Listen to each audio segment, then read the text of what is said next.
My name is Miller. I am, or I was, the head of maintenance for Camp Oakhaven, roughly 40 miles north of the state line. I don't know what the date is anymore. I stopped tracking days after the first snow fell and didn't melt. It didn't start with a scream. It didn't start with explosions or sirens wailing in the distance. The end of the world, as far as I can tell, started with a smell. It smelled like copper and ozone, like when you run an electric motor until it burns out. I was down at the boathouse, greasing the winch gears for the winter haul-out, when I first smelled it. I thought maybe the pump on the well had seized. I didn't know yet that the world had just tipped over the edge. It was a Tuesday, late October, the kind of day where the air is so crisp it feels thin in your lungs. The campers had been gone for 6 weeks.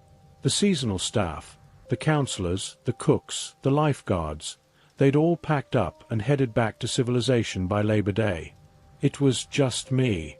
Just Miller and 300 acres of pine, lake, and empty cabins.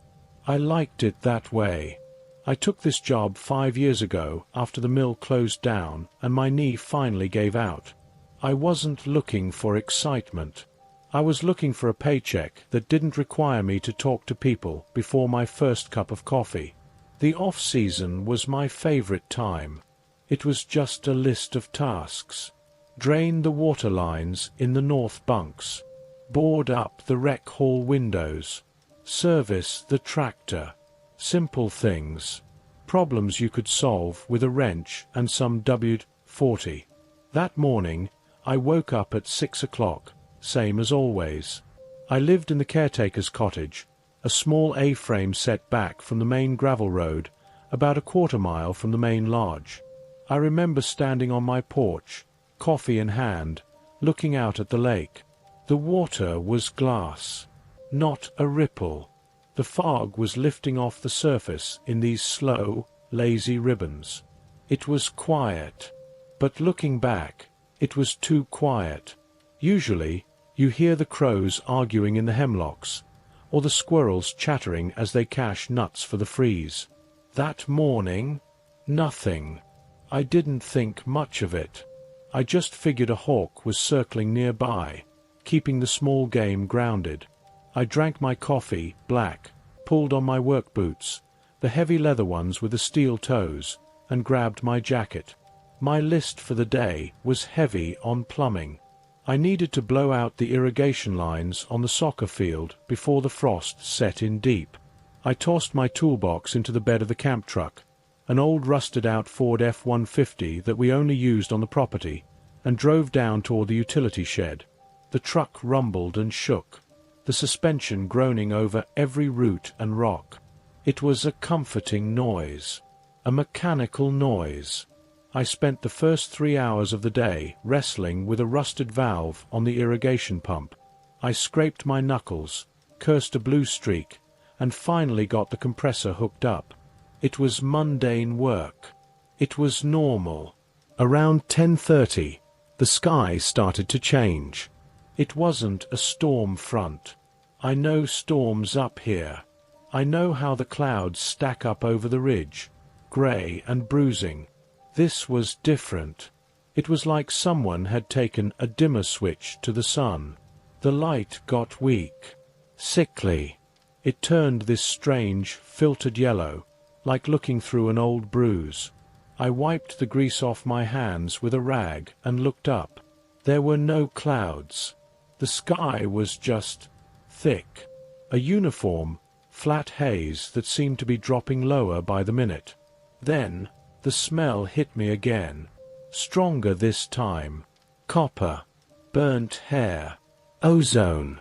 I walked back to the truck and turned on the radio. Usually, I could catch the AM station from the valley, or at least the weather band. Static, not the crackle pop of a bad signal. This was a wall of sound. White noise, dense and angry. I fiddled with the dial, scrolling through the frequencies. Nothing but that hiss. I felt the hair on my arms stand up. That's when the first flake landed on the hood of the truck. I thought it was snow. It was late October after all. An early flurry isn't unheard of in these mountains. But when I reached out and caught a flake on my glove, it didn't melt. It sat there. It was grey, fibrous. It looked like a piece of burned paper, or maybe dead skin. I rubbed it between my thumb and forefinger, and it disintegrated into a fine, powdery smear. It was gritty. Ash. It started falling harder. Within 10 minutes, the air was full of it. It coated the windshield, the ground, the pine needles. It didn't drift like snow. It fell straight down heavy. The silence deepened. The static on the radio seemed to pulse in time with the falling grit. I decided to head back to the lodge. The caretaker's cottage didn't have a landline, but the main lodge did. I needed to call the sheriff, or maybe the forestry service, see if there was a wildfire nearby. That was the only logical explanation. A massive fire up north, blowing ash down the valley. I drove the truck slowly. The headlights cut through the gloom, highlighting the swirling grey dust. It was barely noon, but it looked like twilight. When I got to the lodge, I parked under the portico to keep the ash off the engine intake. I unlocked the heavy double doors and stepped inside. The lodge is a massive building, timber frame, stone fireplace, vaulted ceilings. It usually smelled like floor wax and old wood smoke. Today, even inside, it smelled like that metallic ozone. I went straight to the office behind the reception desk and picked up the phone. Dead. No dial tone. No hum. Just a flat, dead line. I stood there for a moment, gripping the receiver, listening to the silence of that big, empty building. I felt a cold knot form in my stomach. Isolation is one thing. Being cut off is another. I knew the camp had a satellite internet setup for the director, but the router was down. Power was still on, but the connection light was blinking an angry red. I checked the breaker box. Everything was normal. I needed to know what was happening. The main gate was 2 miles down the gravel access road. That's where we met the county road. If there was a fire crew or a roadblock, that's where they'd be. I got back in the Ford. I had to use the wipers now. The ash was accumulating fast, almost an inch deep on the hood already. It smeared across the glass, oily and grey, leaving streaks that made it hard to see. I drove slow, maybe 15 miles an hour. The trees on either side of the road looked like ghosts, their branches sagging under the weight of the grey dust. When I reached the main gate, my heart hammered against my ribs. The gate was open. I always kept it locked in the off-season. I had the only key. There was a vehicle stopped just inside the entrance. It was a delivery van, one of those box trucks from a logistics company. It was idling. I could see the exhaust puffing out, turning the grey air momentarily white. The driver's side door was wide open. I stopped the Ford about 50 feet back. I didn't get out right away. I rolled down my window. "Hey!" I shouted. "You okay?" My voice sounded small. The forest swallowed it instantly. No answer. The delivery truck just sat there, engine rumbling. I reached under the seat of the Ford. I kept a tire iron there. Not a weapon, usually. Just a tool. But today, my hand closed around the cold steel, and I felt a little better. I stepped out into the ash. It crunched under my boots. Not the soft crunch of snow, a dry, brittle sound, like stepping on dry leaves or insect shells. I walked toward the van. The ash was getting in my nose, making me cough. It tasted bitter. I pulled my bandana up over my face.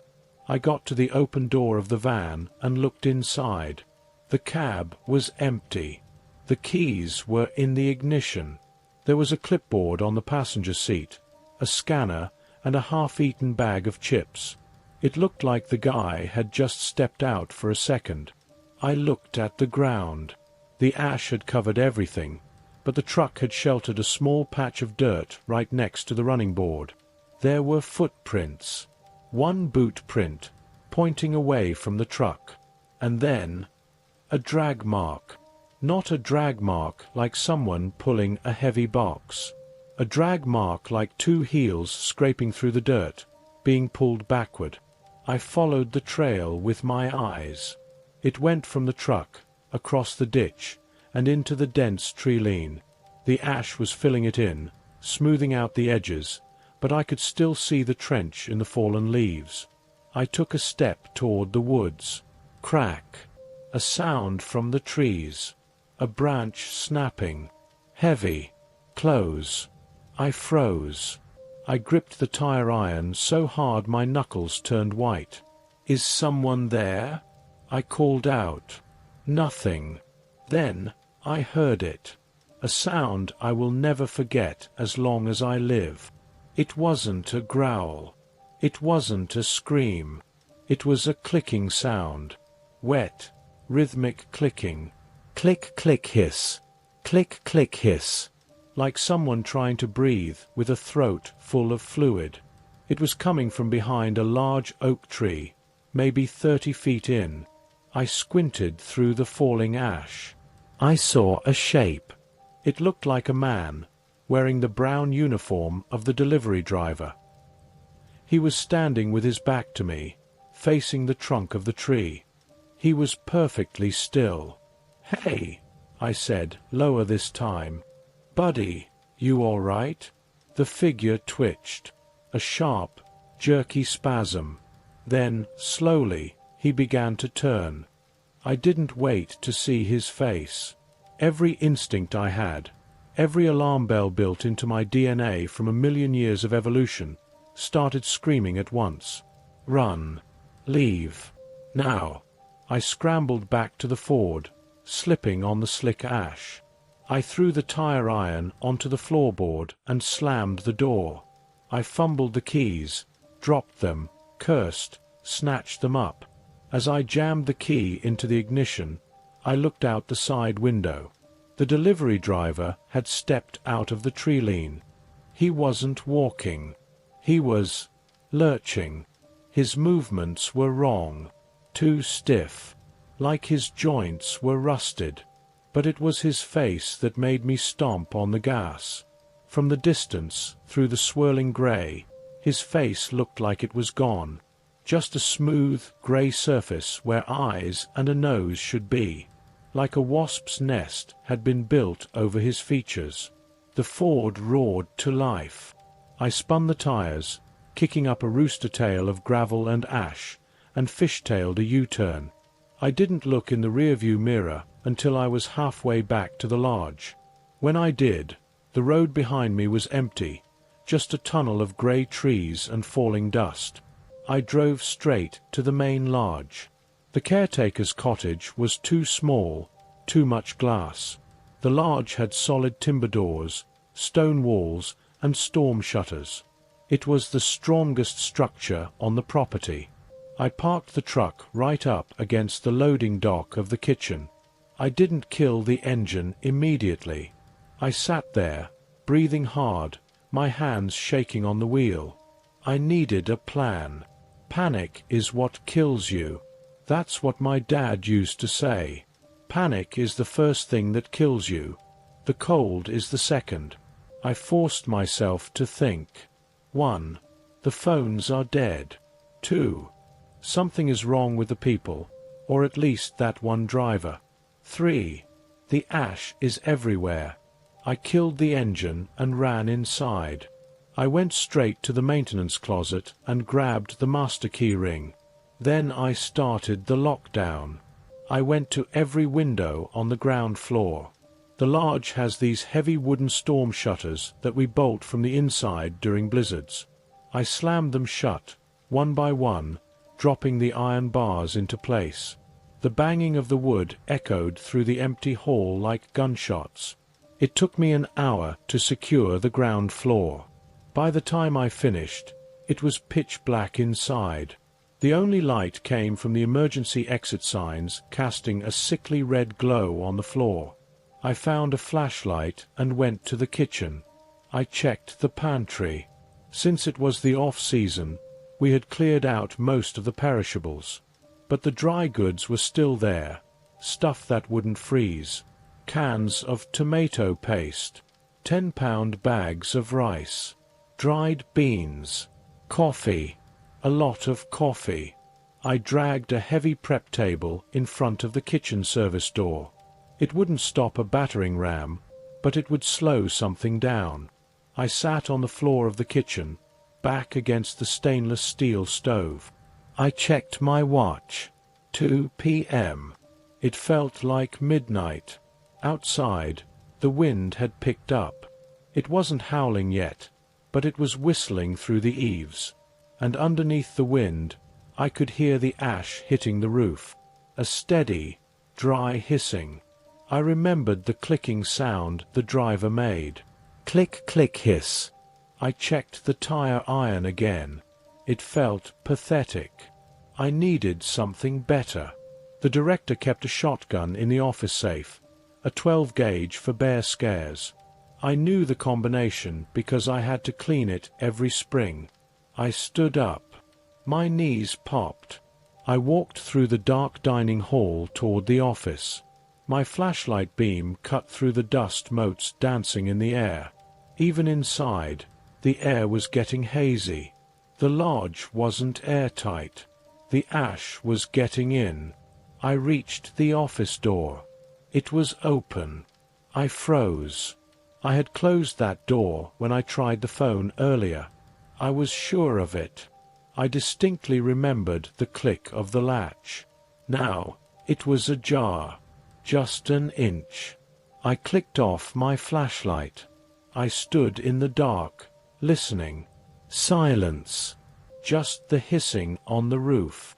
And then, from inside the office, the sound of paper rustling. Someone, or something, was inside. I stood there in the hallway, the darkness pressing against my back like a physical weight. My thumb hovered over the switch of the flashlight. Inside the office, the rustling continued. Scritch. Rustle. Pause. I gripped the tire iron with a sweaty palm. My heart was doing that thing where it feels like it's hitting the inside of your throat. I counted down in my head. 3, 2, 1. I kicked the door wide open and thumbed the flashlight on in the same motion, swinging the beam across the room. Get back! I shouted. The beam hit the desk. Then the file cabinets. Then the far wall. The room was empty. Well, empty of people. The window behind the director's desk was shattered. A jagged hole, maybe the size of a basketball, punched right through the double-pane glass.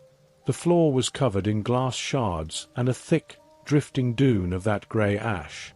The wind was sucking through the hole, and that was the sound. The papers on the desk were fluttering in the draught, scraping against the wood. I let out a breath I didn't know I was holding. My knees felt weak. Just the wind. Just a broken window. I stepped into the room, crunching on the glass. It was freezing in there. The temperature had dropped 10 degrees in the last hour. I moved toward the window to see what had broken it, and that's when I saw the bird. It was a crow. It was lying on the leather blotter on the desk, surrounded by the papers it had been rustling. It must have flown through the glass, or been thrown. I shined the light on it. I've seen dead birds before. Usually, they look soft, limp. This one looked wrong. It was rigid. Its feathers were matted with the grey sludge. But the disturbing part was the eye. The bird's eye was missing, but there was no blood. The socket was just filled with grey dust, packed tight. And the beak. The beak was open, and I could see that the inside of its throat wasn't pink flesh. It was grey, fibrous, like the inside of a hornet's nest. I poked it with the end of the tire iron. It crunched. It didn't squish. It crunched like dry leaves. It was hollow. I backed away from the desk.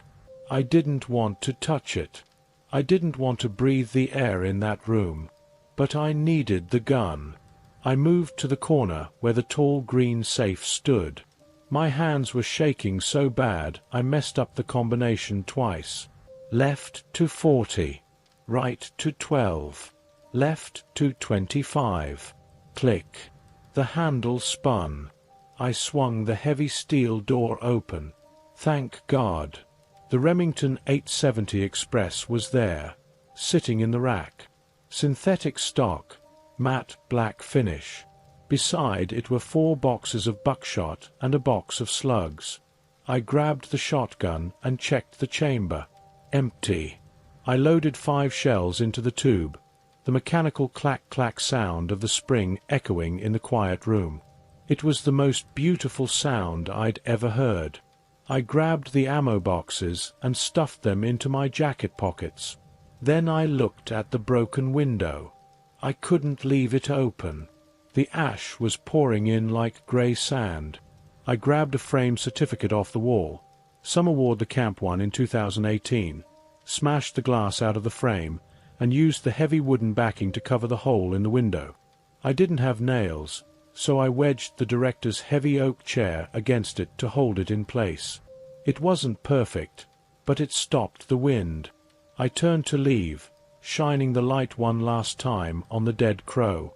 For a second, just a split second, I thought I saw its wing twitch. I stared at it. 10 seconds. 20. Nothing. Just a dead, dry husk. I shook my head. Paranoia, I told myself. The cold is getting to you. I backed out of the room and locked the door from the outside. I went back to the kitchen. It was the most defensible room. 1 door in, 1 door out to the loading dock, which was blocked by my truck, and high windows. Plus, it had the gas range. I checked my watch. 4:45 p.m. Sunset shouldn't have been for another hour, but looking out the high windows above the sinks, it was already dark. The ash was blotting out everything. The world outside had turned into a monochrome nightmare. I decided to make a circuit. I needed to check every door in the lodge again.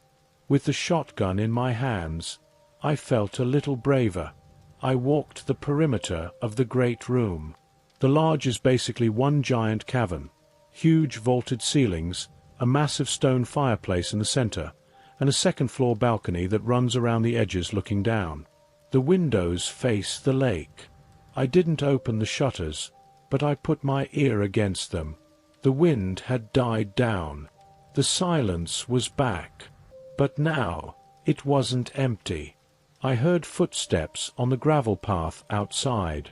Not the rhythmic march of a soldier. It was a shuffling, dragging sound. Scrape, step, scrape, step. I crouched low beneath the window-sill. I held my breath. The shuffling stopped right on the other side of the wall.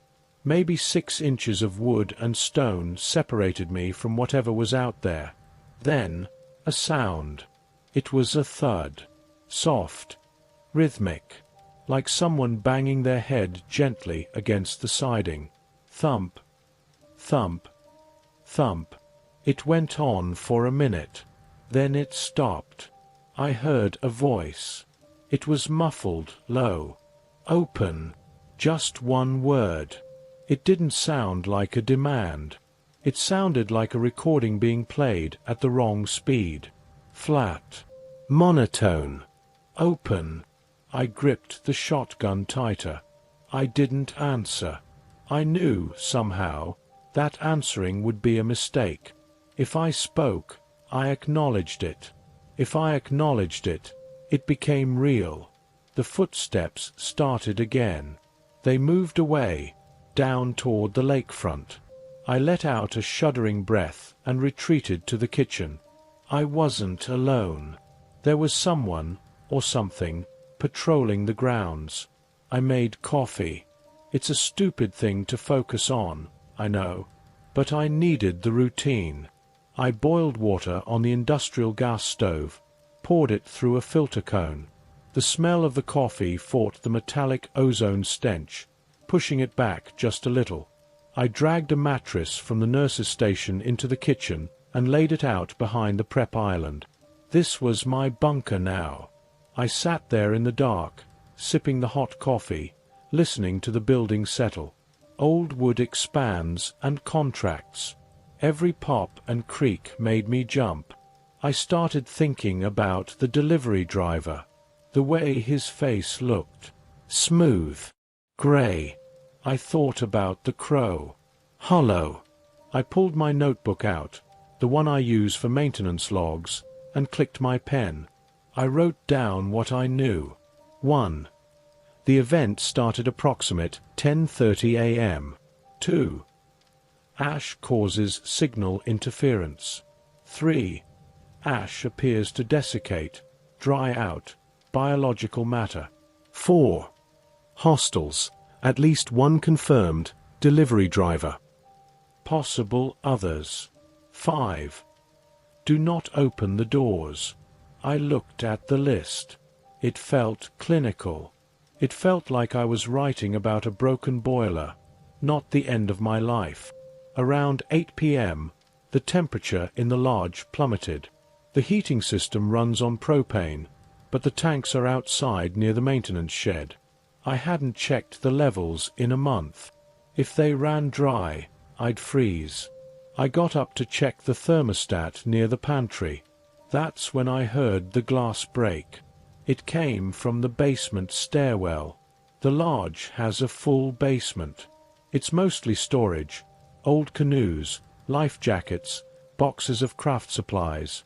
There's a bulkhead door that leads outside, around the back foundation. I froze. I heard the tinkle of glass hitting concrete. Then, the crunch of dry leaves. Someone had kicked in a basement window. I ran to the heavy oak door that separates the kitchen from the basement stairs. It has a deadbolt. I threw it. Clunk. Then I grabbed a chair and wedged it under the handle. I backed away, aiming the shotgun at the door. I heard movement downstairs. It wasn't stealthy. It was clumsy. Whatever was down, there was knocking over boxes. I heard the hollow thud of a plastic canoe hitting the floor. Then, heavy footsteps on the wooden stairs. Coming up. Creak. Creak. Creak. They stopped at the top of the landing, right on the other side of the door.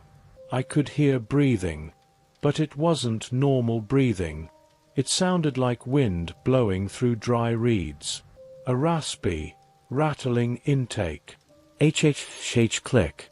HHH click. Who's there? I yelled. I couldn't help it. The tension snapped. I have a gun. I will shoot through this door. Silence. Then, the voice again. The same flat, distorted monotone I heard outside. Miller.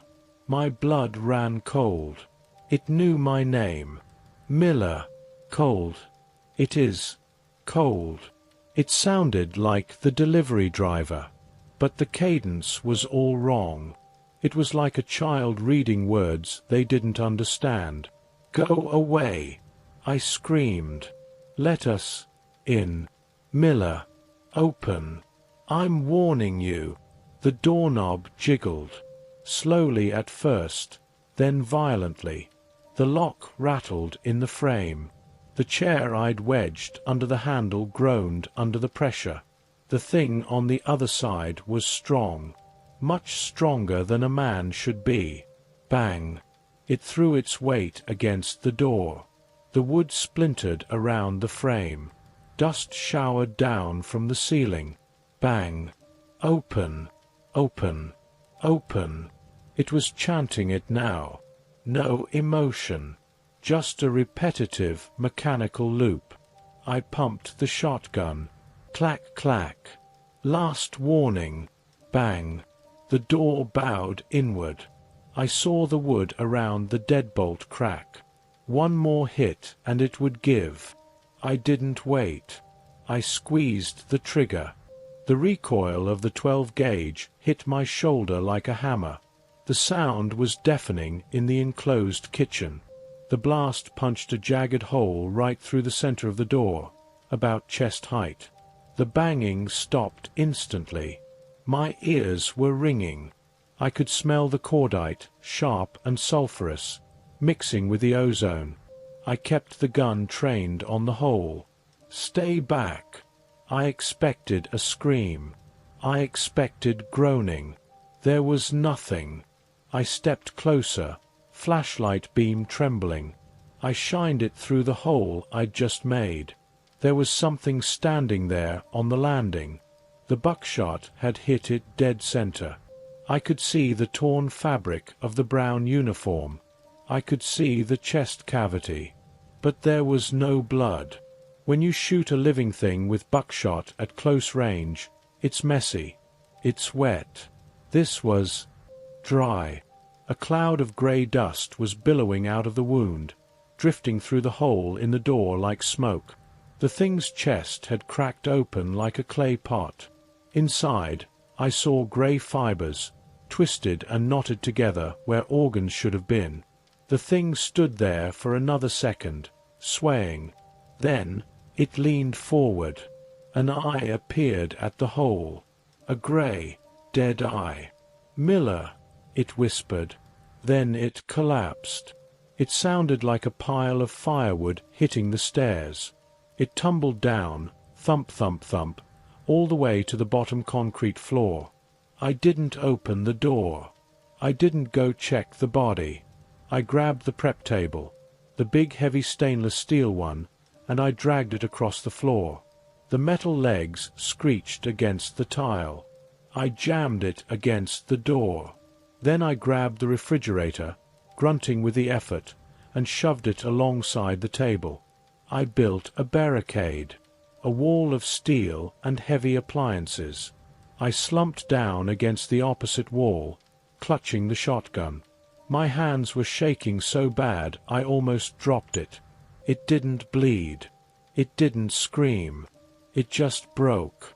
I realized then that the ash wasn't just covering the world. It was making something new. It was rewriting the biology of everything it touched. The driver wasn't a zombie. He wasn't sick. He was a vessel, a shell filled with dust and purpose. And he knew my name. As I sat there, trying to catch my breath, I heard a sound from the basement. Scraping. Not from the body at the bottom of the stairs.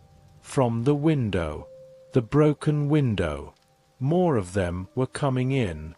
The kitchen floor was tile, black and white checkered vinyl from the 80s, peeled up at the corners. But underneath that vinyl was subflooring, and underneath that were wooden joists. And underneath the joists was the basement. I sat in the center of the room, as far away from the walls as I could get, listening. The kitchen became a drum, and the creatures below were the players. It wasn't a raid. It wasn't a frenzy. That's what made it worse. If they had been screaming and tearing at the ceiling, I could have handled that. Rage I understand.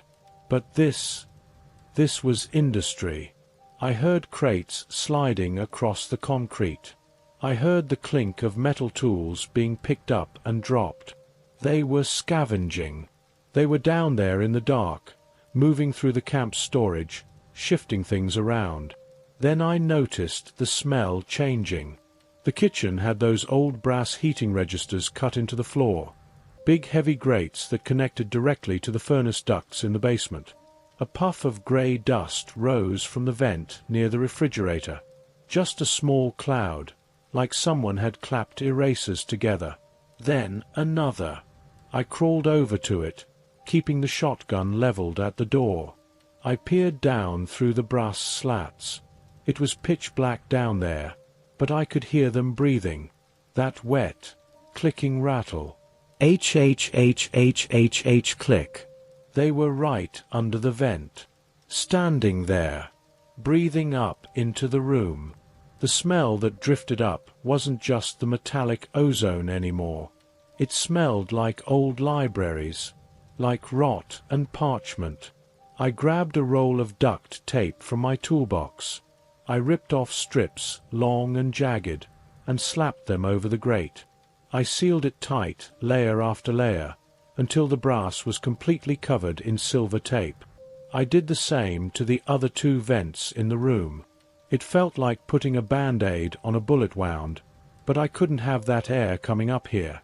I couldn't breathe their dust. As I taped the last vent, a voice drifted up through the floorboards, directly beneath my knees. "Water," it said. I froze. My hand hovered over the tape. "Pipe," a second voice answered. "Cut." They weren't just making noise. They were communicating, and they were talking about the plumbing. My mind raced. Pipe. Cut. If they cut the water lines in the basement, 2 things would happen. 1, I'd lose water pressure upstairs. 2, the noise would mask whatever else they were doing. I stood up slowly. The realization hit me hard. I couldn't hold the kitchen. The kitchen was ground level. It had too many connection points to the basement. The floor was wood. If they wanted to come up, they wouldn't use the stairs I'd barricaded. They'd just cut through the floor. They had the tools. I heard them moving the tool chests. I needed to go higher. The lodge has a second floor, a balcony that wraps around 3 sides of the great room, leading to the guest suites and the director's quarters. The stairs to the balcony are wide, open, and easy to defend. If I could get up there, I could destroy the lower steps or block the landing. But I couldn't go empty-handed. I grabbed a canvas tote bag from the pantry hook, one of those Camp Oakhaven merch bags. I started filling it, moving fast but quiet. I grabbed the manual can opener, 3 cans of beef stew, a bag of jerky, a box of matches, a flashlight. Then I went to the knife magnet on the wall. I took the butcher knife, a heavy carbon steel blade with a wood handle. It went into my belt. I looked at the sink. If they cut the pipes, this was it. I turned the tap on. The water sputtered, brown at first, then clear. I drank straight from the faucet, gulping it down until my stomach hurt. Then I filled 2 empty Nalgene bottles I found in the lost and found box near the door. As I screwed the cap on the second bottle, I heard the sound of metal screeching on metal from below. Then a high-pitched hiss. The water pressure died instantly. The faucet let out a last, pathetic drip and went silent. They had cut the main line.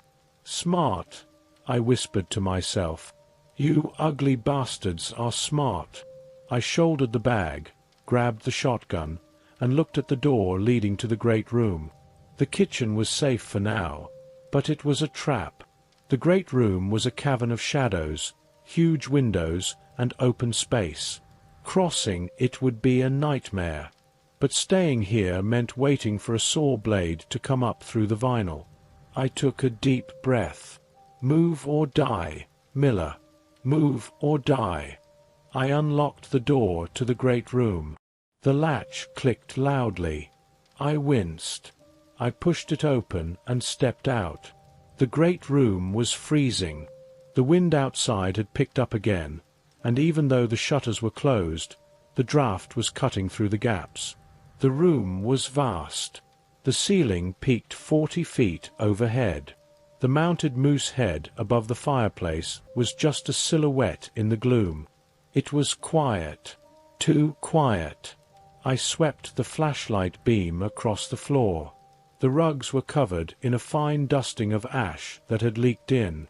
It muffled my footsteps as I moved toward the grand staircase.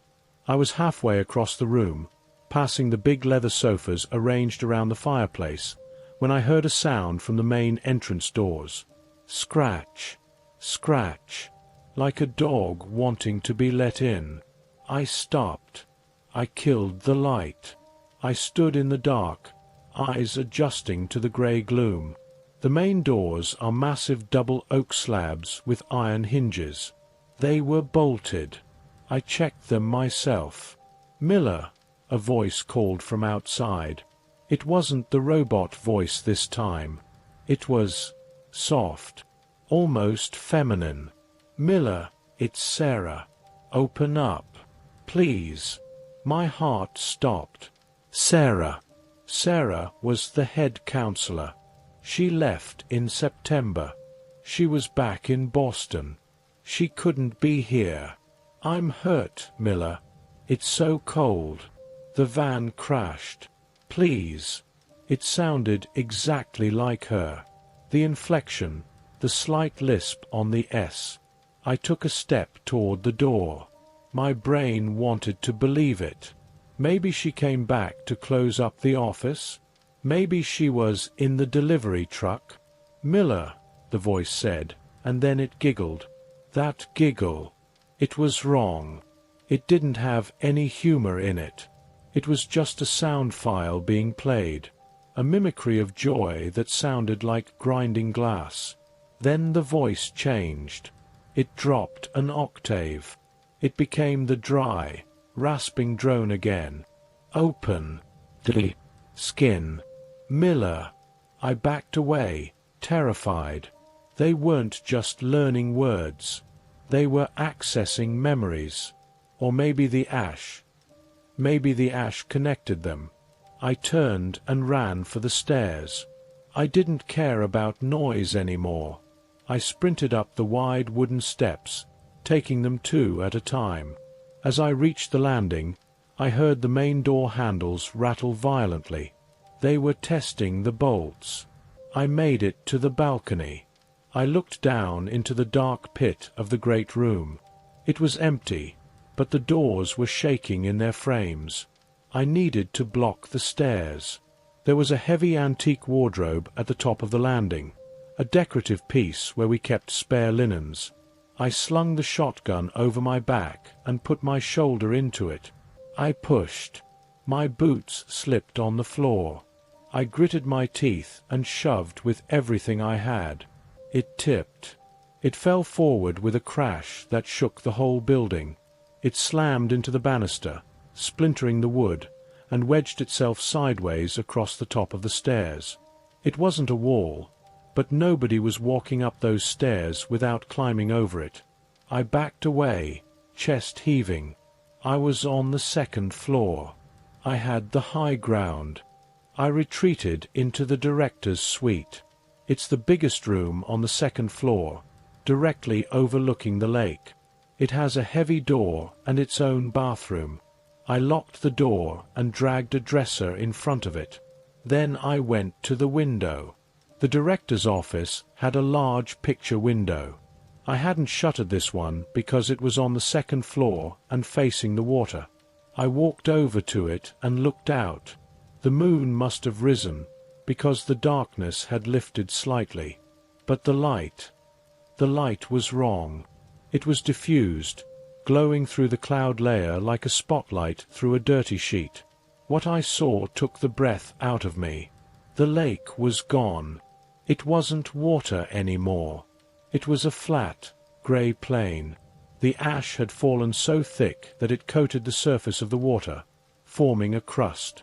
It looked like concrete. And the trees, the pines along the shoreline, were drooping, heavy with the grey dust. They looked like statues. But it was the movement that scared me.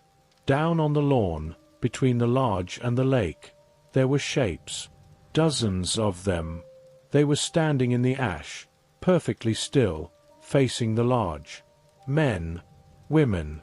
Some were wearing the remains of clothes. Hikers, maybe locals from town. Others were naked, but not naked skin. They were grey, smooth, like mannequins made of dried clay. They were just standing there, waiting. Then one of them, a tall figure near the flagpole, raised an arm. It pointed a finger at the window, at me. Then it opened its mouth. I couldn't hear it through the glass, but I saw its jaw unhinge. It dropped open way too far, stretching the grey skin until it tore. A cloud of black dust puffed out of its mouth. Then all of them, all 50 or 60 of them, started walking toward the building. They didn't run. They didn't charge. They just walked. A slow, synchronized march. I stepped back from the window. My hands were trembling. I looked at the shotgun. 5 rounds in the tube. 4 boxes in my pocket. Maybe 30 shells total. There were 60 of them outside, and more in the basement. I wasn't the hunter anymore. I wasn't even the defender. I was the bait. I sat down on the edge of the director's bed. I looked at the dictaphone on the nightstand. I hit the record button again. "They're coming," I whispered. "The siege is starting. If you're listening to this, stay away from the windows. And for God's sake, don't let the ash touch you." I moved the heavy oak dresser away from the door, just enough to crack it open. I had to hear what was happening in the great room below. The silence had broken. It wasn't the sound of a riot. It wasn't shouting or glass smashing. It was the sound of 1,000 dry leaves being dragged across pavement. A ceaseless, friction-heavy rustle. They were inside.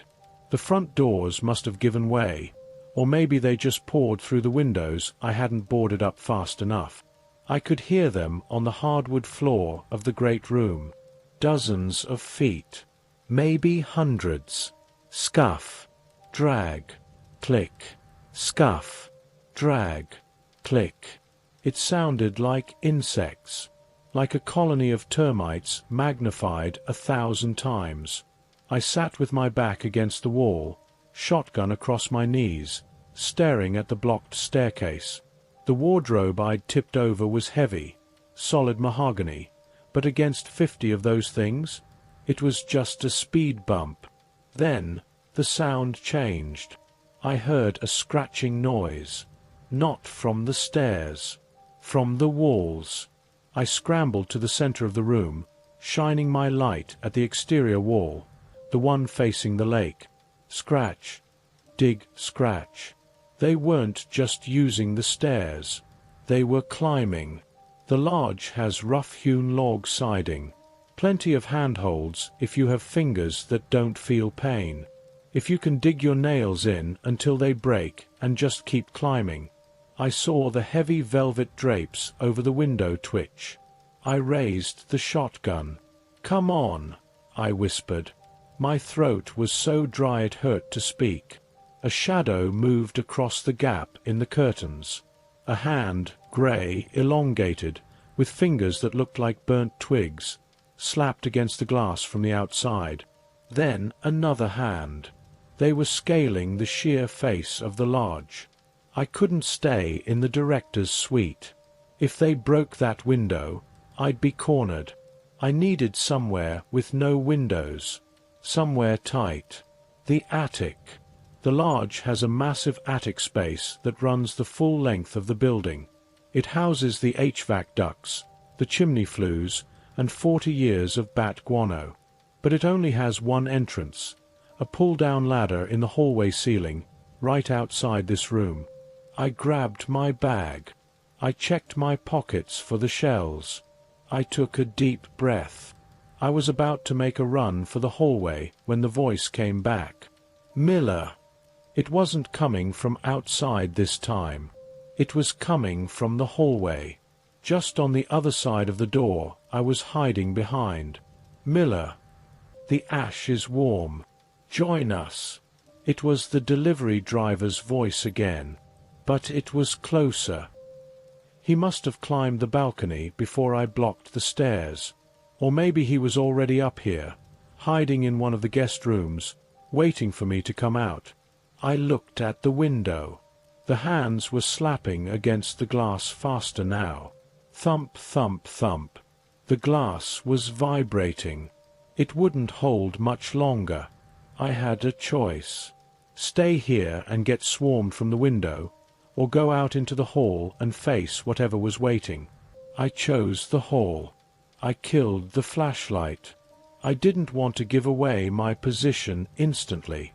I gripped the doorknob, turning it slowly. I counted to 3.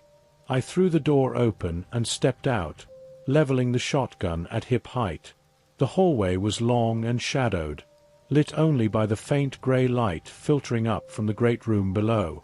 At the far end of the hall, near the blocked stairs, stood a shape. It was the driver.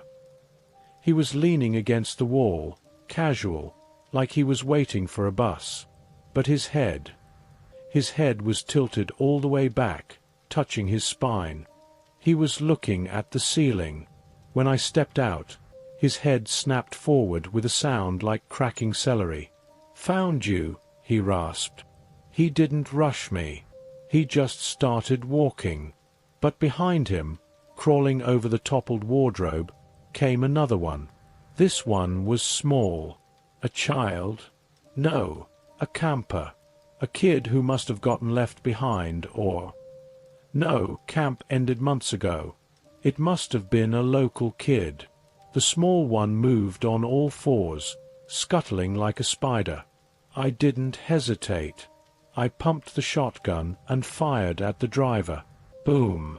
The slug hit him in the shoulder. It spun him around, tearing the arm completely off. No blood, just a puff of dust. The arm hit the floor with a dry clatter. He didn't scream. He didn't even look at the missing limb. He just righted himself and kept walking. "Shoot the head," I muttered to myself. Always the head. I racked the slide. The attic hatch was 10 feet above me. The pull cord was dangling right in front of my face. I ran for it. I jumped, grabbing the cord, and yanked it down. The spring-loaded ladder creaked loudly as it unfolded. The driver was 10 feet away. The crawler was closing fast, skittering along the baseboards. I scrambled up the ladder. My bad knee screamed in protest, a hot spike of pain shooting up my thigh. The crawler leaped. It didn't go for my legs. It went for the ladder. It slammed into the aluminum frame, shaking the whole thing. I lost my footing, slipping down 2 rungs. I looked down. The crawler was looking up at me. Its face was gone, just a hollow crater filled with swirling ash. It reached up with a pale, grey hand and grabbed my boot. Its grip was like iron. It crushed the leather. I could feel the pressure on my toes. I kicked out with my other foot. I stomped on its fingers. Crunch. They broke like dry twigs. It let go, falling back to the floor. I scrambled up the last few rungs and rolled onto the plywood floor of the attic. I spun around, grabbed the ladder, and hauled it up. Just as the hatch was closing, the driver's face appeared in the gap. He wasn't angry. He looked serene. "We can wait," he whispered. Then I slammed the hatch shut and threw the latch. I lay there in the dark, gasping for air. The adrenaline was making my vision swim. The attic was pitch black. I fumbled for my flashlight and clicked it on. The beam cut through the dusty air. It was a forest of trusses and pink fiberglass insulation. It smelled ancient up here. Dust, cedar, and dead flies. But it was quiet. The insulation muffled the sounds from below. I could still hear the faint scratching, but the shuffling footsteps were gone. I checked the hatch. It was wood, not metal. If they wanted to break through, they could. But they seemed patient. We can wait. Why? Why wait? Why not tear the ceiling down? Maybe they didn't like the tight space. Or maybe they were herding me. I crawled away from the hatch, moving deeper into the attic.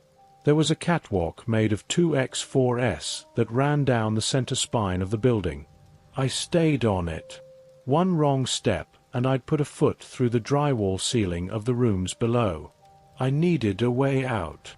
The attic ran the full length of the lodge, which meant it reached the huge stone chimney at the far end. The chimney had a maintenance access, a small iron door used to clean the flue. If I could get to that, I could maybe climb up to the roof. I moved slow. My knee was throbbing. About halfway down the catwalk, I saw something that made me stop. There was a nest. It was built into the V-shape of the trusses. It was made of torn clothes, papers, and hair. It was huge, maybe 4 feet across. And inside it, curled up like a sleeping dog, was one of them. It wasn't like the ones downstairs. This one was naked, its skin translucent and stretched tight over its bones. It had no face at all, just a smooth surface. But its back was split open, and growing out of its spine were wings. Not bird wings. They looked like dried leaves, veined and brittle, folded tight against its body.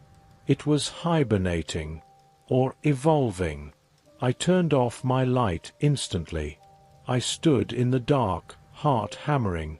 I had to pass it to get to the chimney. I waited. It didn't move. No clicking breath. I decided to risk it. I kept the light off, using the faint grey light coming through the roof vents to navigate. I crept past the nest, inch by inch.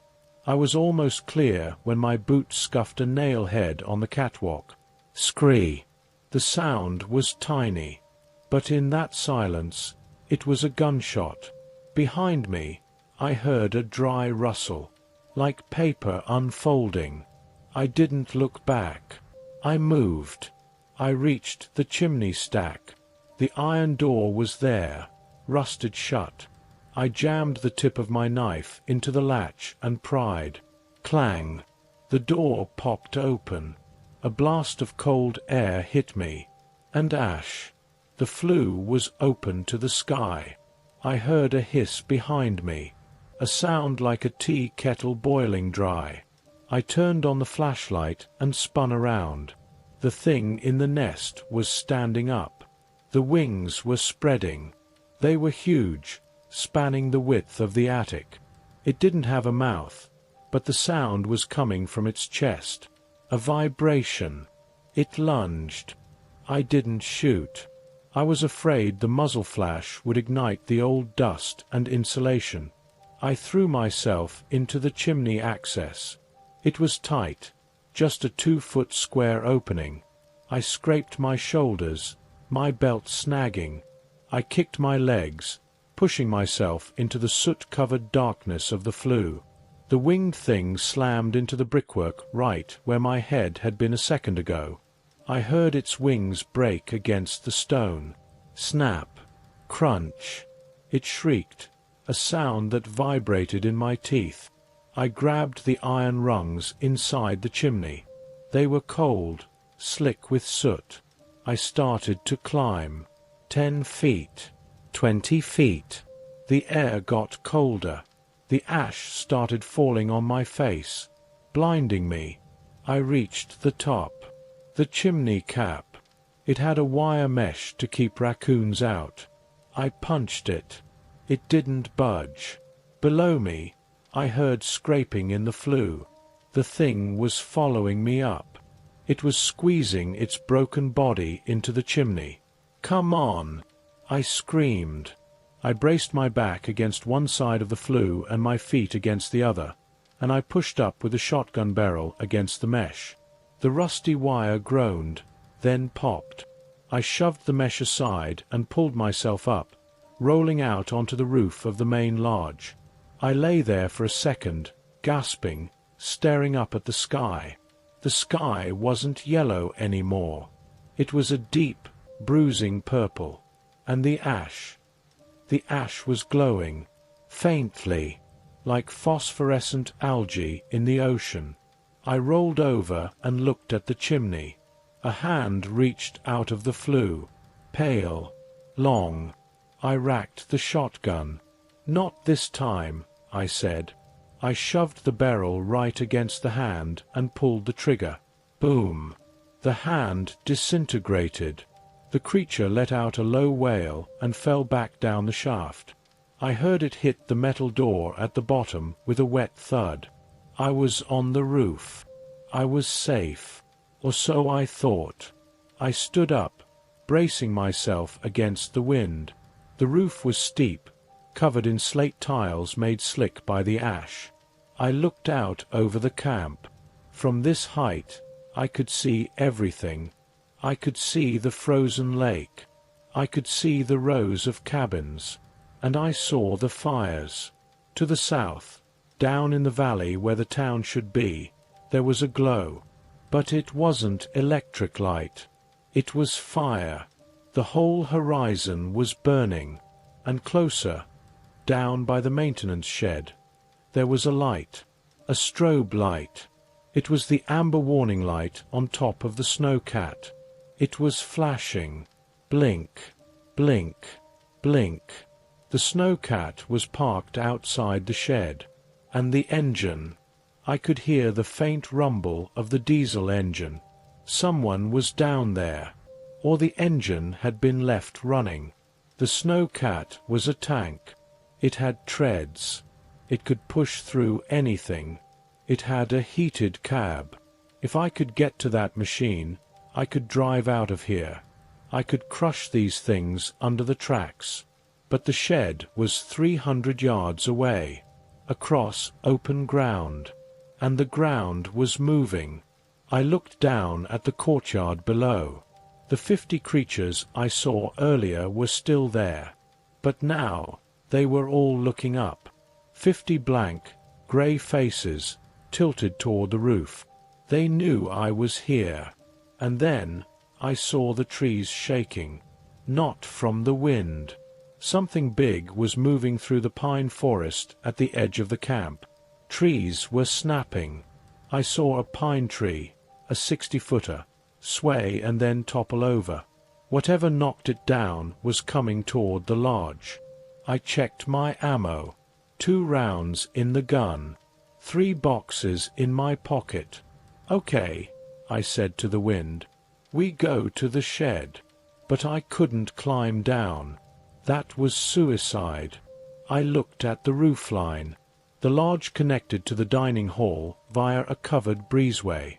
The roof of the breezeway was lower, but if I could slide down the slate tiles, I might make the jump. From the dining hall roof, I could drop onto the dumpster, and then I'd be 50 yards closer to the shed. It was a terrible plan. It was a desperate plan. I loved it. I tightened the strap of my bag. I gripped the shotgun. I took a step toward the edge. That's when the roof tiles under my feet shifted. Not slipped. Shifted. I looked down. The slate tiles were vibrating. The thing in the attic, the winged one, it hadn't died. It was banging on the underside of the roof. Crack. A tile shattered.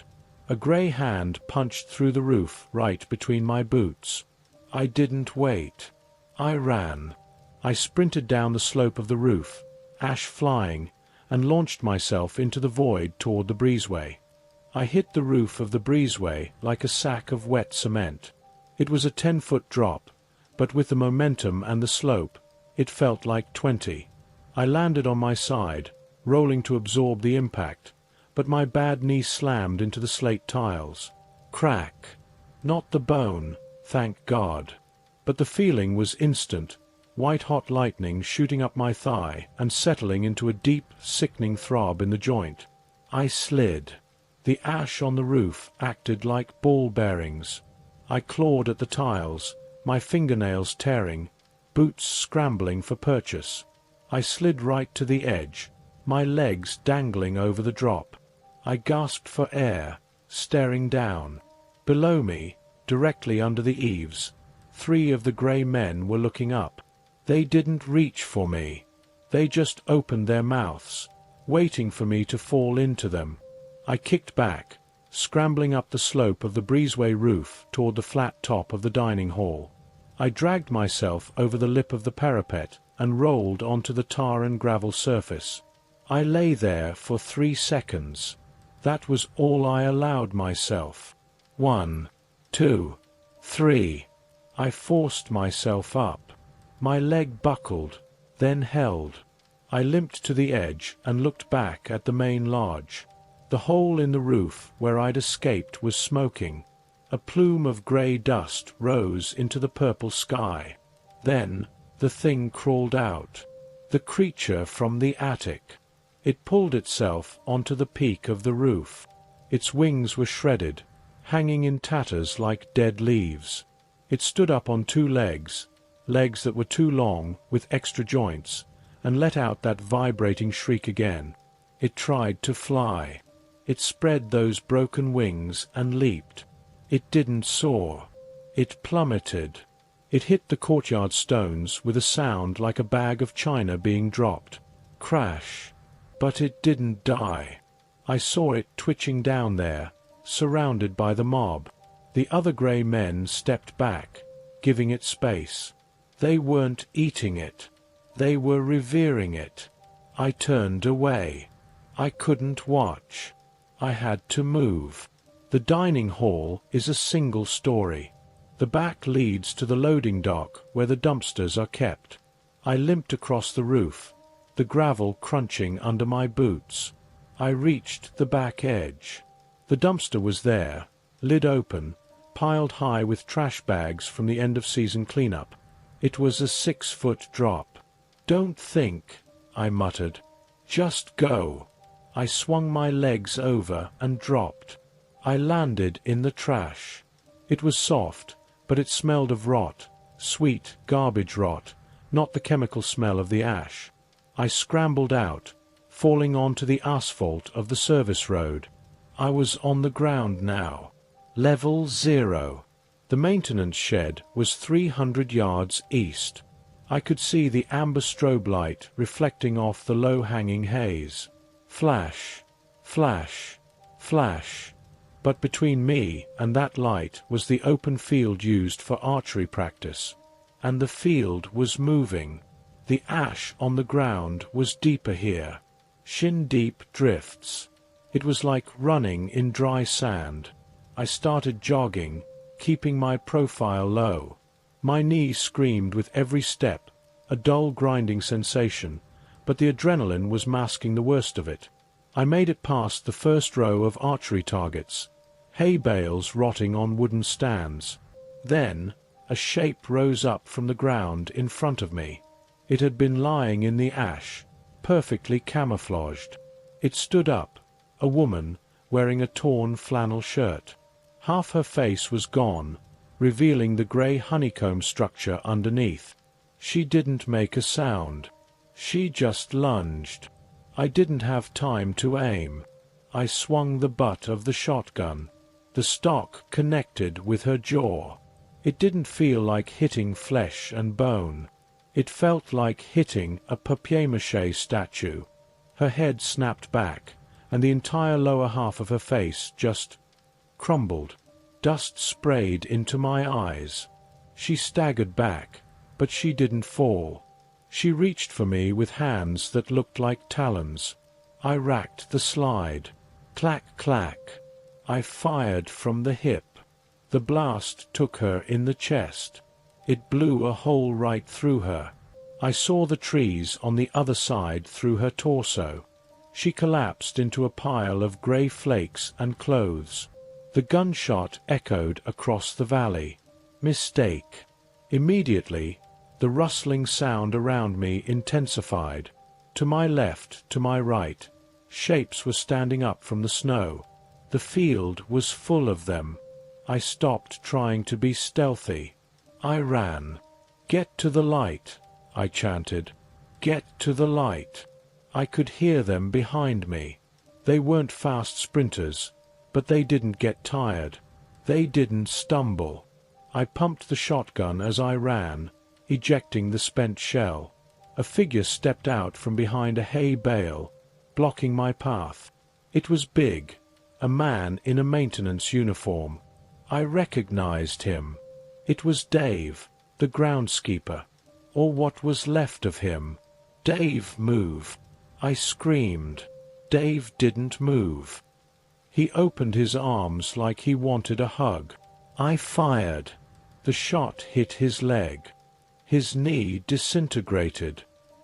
He toppled over, but as he fell, his hand snagged my coat. I tripped. I went face first into the ash. It got in my mouth. It tasted metallic, bitter. I gagged, spitting it out, kicking at Dave's hand. His grip was crushing. I rolled onto my back and kicked him in the face with my good boot.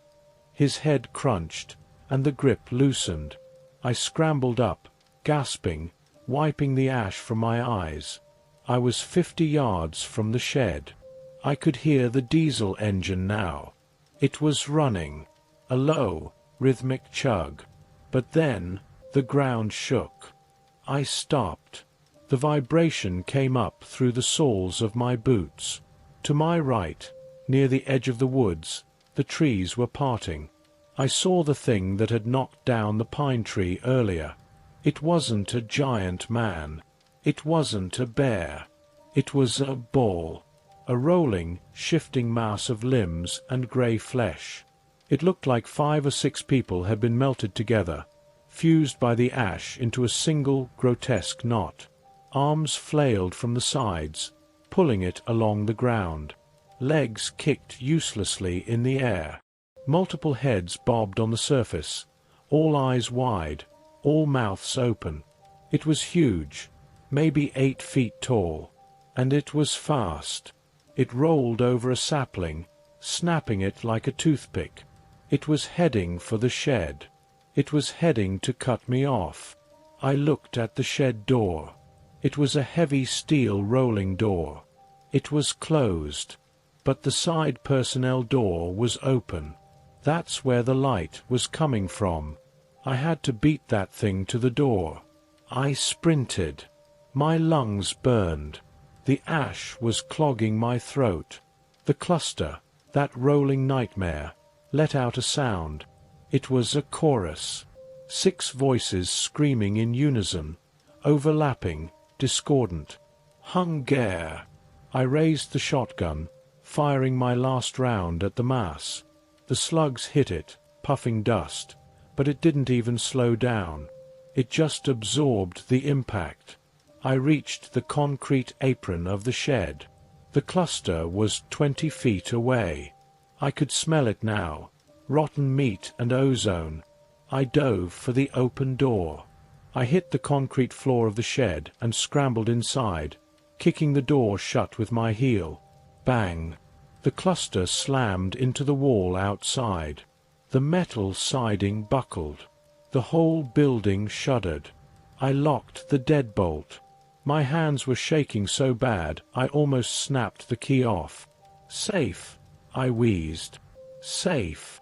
I turned around to look at the shed, and I aimed my empty shotgun at the snowcat. The shed was a cavernous metal building, lit by hanging fluorescent lights that were flickering and buzzing. In the center sat the Tucker snowcat.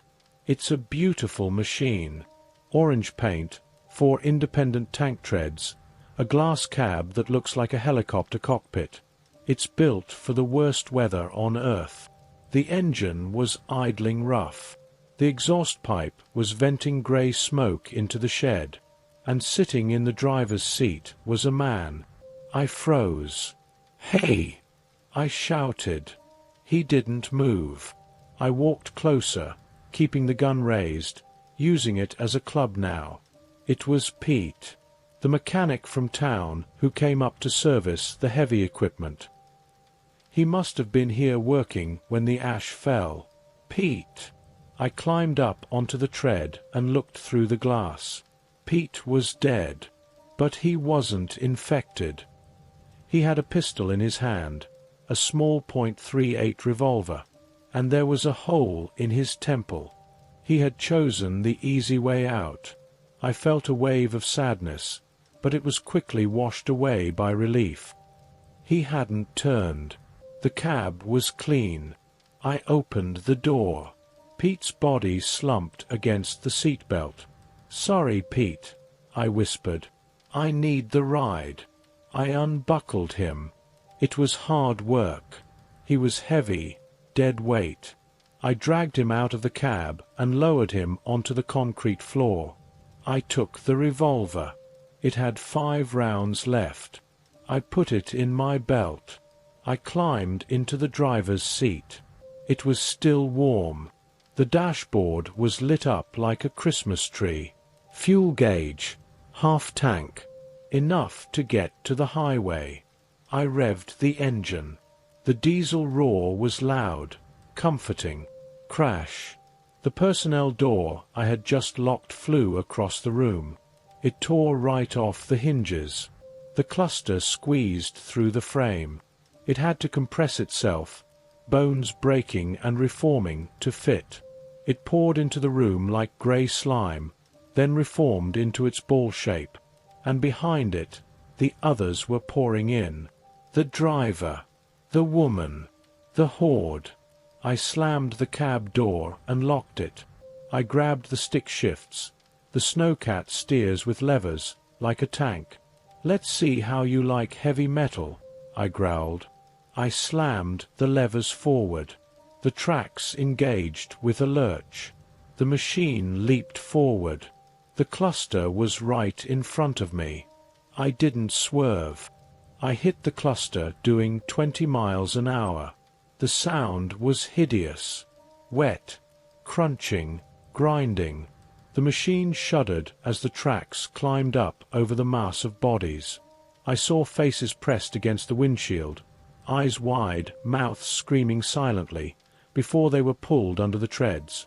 The snowcat is heavy. 4 tons of steel. I felt the bump as I drove over it. Then the crunch as the rear tracks finished the job. I didn't look back. I aimed for the main rolling door. It was closed. "Hold together," I whispered to the glass. I throttled up. Wham! The nose of the cat hit the corrugated steel. The door burst outward, tearing from its rails. I burst out into the night. The cool air hit the radiator. The headlights cut through the gloom, bright and focused. I was out. I steered hard left, aiming for the main access road. The ash was flying up from the tracks in huge rooster tails. I ploughed through the archery field. I could feel the thumps as I ran over the stragglers, the ones who were too slow to get out of the way. I didn't care. I felt nothing but the vibration of the engine. I hit the gravel road and pushed the throttle to the stop. The cat topped out at about 30 miles per hour, but in this terrain, that felt like light speed.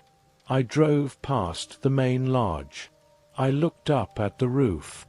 The hole was still smoking.